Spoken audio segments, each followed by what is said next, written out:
आणि आता मुंबई पुण्यातल्या टॉप 9 बातम्या बघूयात। छत्रपती शिवाजी महाराज टर्मिनसवर ट्रायल दरम्यान लोकलचे डबे रुळावरून घसरले। 2 दिवसांपूर्वी डबे घसरल्यानंतर आज पुन्हा एकदा चाचणी दरम्यान डबे घसरले।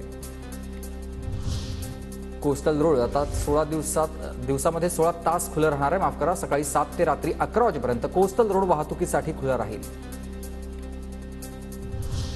मुंबईत 3 महिन्यामध्ये लोकलमधून पडून 139 मृत्यू। लोकलमधील अपघात रोखण्यासाठी लोहमार्ग पोलीस टेक्निकल एक्सपर्टची मदत घेणार आहे।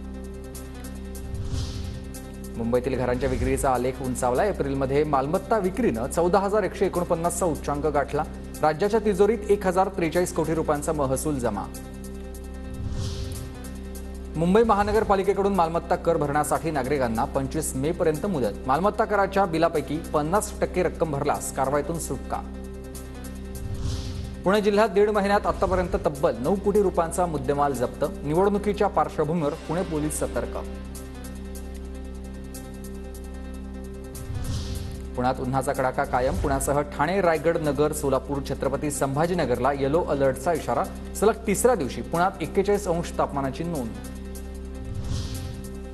पुणे जिल्ह्यात 1.5 महिन्यात आतापर्यंत तब्बल 9 कोटी रुपयांचा मुद्देमाल जप्त। निवडणुकीच्या पार्श्वभूमीवर पुणे पोलीस सतर्क। सावित्रीबाई फुले पुणे विद्यापीठात 33 देशांमध्ये ज्ञान शाखांचा विस्तार करणार। आशियातील 3 आंतरराष्ट्रीय विद्यापीठांकडून आशयपत्रावर स्वाक्षरी।